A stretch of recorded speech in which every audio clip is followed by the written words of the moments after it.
Welcome, dear listeners, to History with Herodotus, where we delve into the fascinating realms of the past, unearthing the secrets that have shaped our world.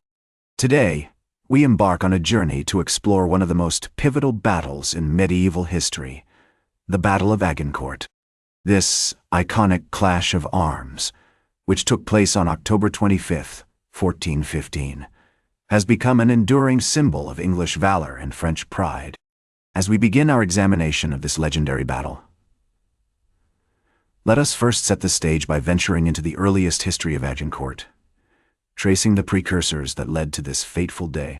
To understand the origins of the Battle of Agincourt, we must journey back in time to the early 15th century, when the 100 Years' War between England and France was raging. The war had been sparked by a succession crisis in the French monarchy, with the English claiming the throne through their ancestral ties to the Norman conquest. The conflict had ebbed and flowed over the decades, with both sides suffering significant losses. One of the key figures in this period was King Henry V of England, a young and ambitious monarch who had ascended to the throne in 1413. Determined to assert his claim to the French crown, Henry began to assemble an army of seasoned veterans and fresh recruits, preparing for a major campaign on the continent. The English king's eyes were fixed on northern France, where he hoped to secure a foothold and then march towards the interior of the country. As we explore the historical context of the Battle of Agincourt, it is essential to understand the complex web of alliances and rivalries that existed between the various factions vying for power in medieval Europe. The French nobility, led by Charles d'Albret, the Constable of France, and Charles d'Orléans, the Duke of Orleans, were determined to resist the English invasion and protect their kingdom from the perceived threat. In the summer of 1415, King Henry V's army set sail from Southampton, bound for the port city of Harfleur in northern France. The English fleet, comprising over 1,500 ships, was a formidable force that struck fear into the hearts of the French defenders. After a grueling 5-week siege, the city of Harfleur fell to the English on September 22, 1415. This victory provided Henry V with a crucial foothold in northern France and set the stage for his eventual march towards the interior of the country. As the English army marched through the French countryside, they left a trail of destruction in their wake, burning villages and crops, and slaughtering any who dared to resist. The French nobility, realizing that their kingdom was under threat, began to assemble a massive army to confront the English invaders. This force, estimated to be between 20,000 to 30,000 strong, was comprised of heavily armored knights, men-at-arms, and mercenary troops from across France. The stage was now set for a clash that would decide the fate of the French monarchy and the future of English claims in France. The earliest history of the Battle of Agincourt has laid the groundwork for the events that are about to unfold. We've seen the complex web of alliances and rivalries that led to this point, and we have witnessed the assembly of two great armies, each determined to emerge victorious. As we conclude our examination of the earliest history of the Battle of Agincourt, we find ourselves at a critical juncture in the story. The fate of kings, nobles, and common soldiers hangs in the balance, as the two armies prepare to clash on the fields of Agincourt. Join me as we march towards the fateful fields of Agincourt, where history was forever changed on that memorable autumn day in 1415.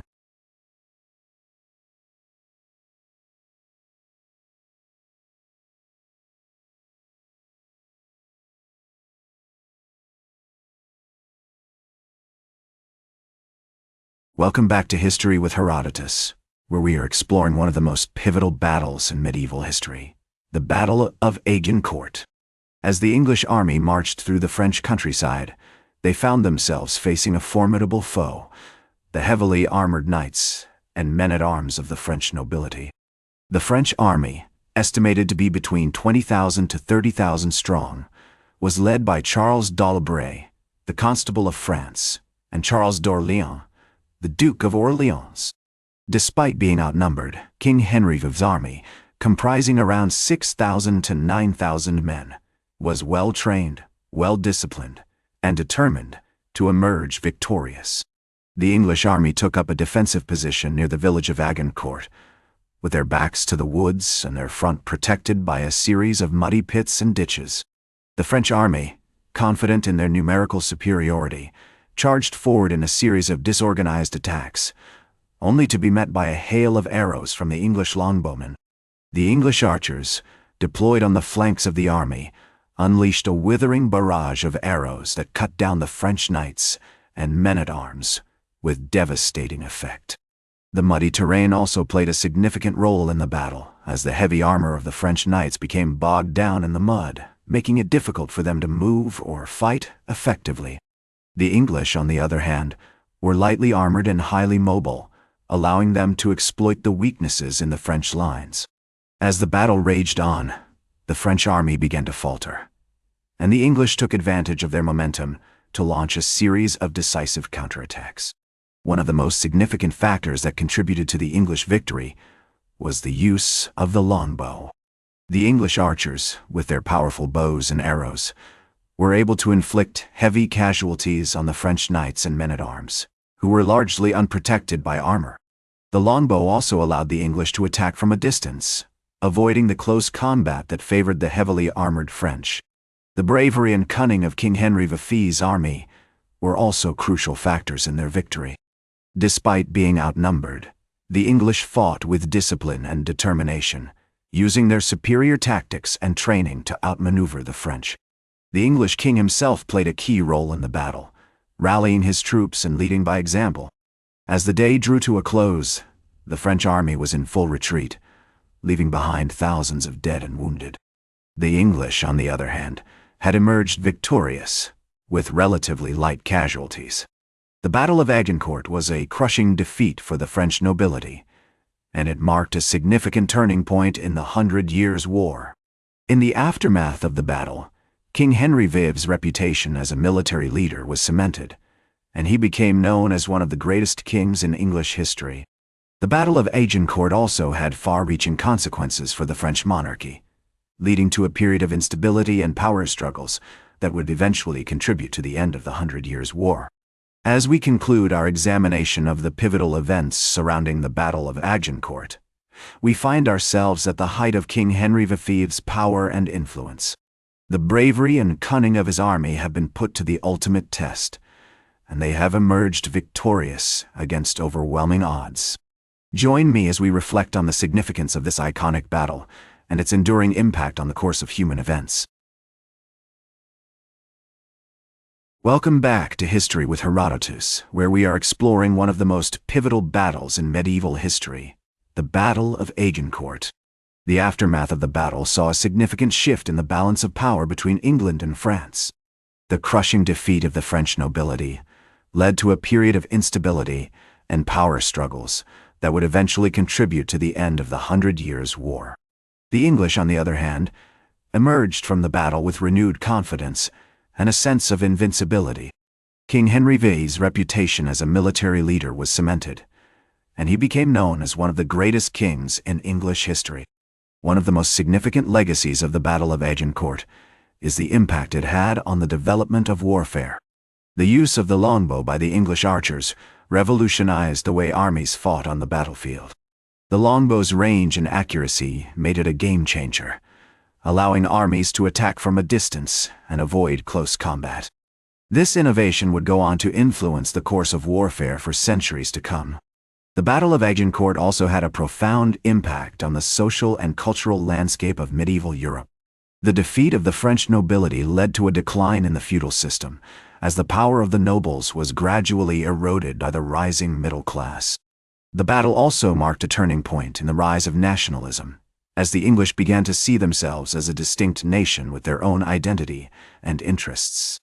In addition, the Battle of Agincourt has had a lasting impact on literature and art.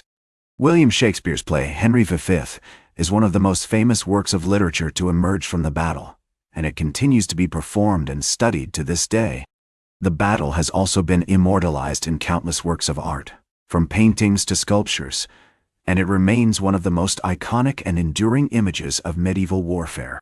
As we reflect on the significance of the Battle of Agincourt, it is clear that its legacy extends far beyond the battlefield.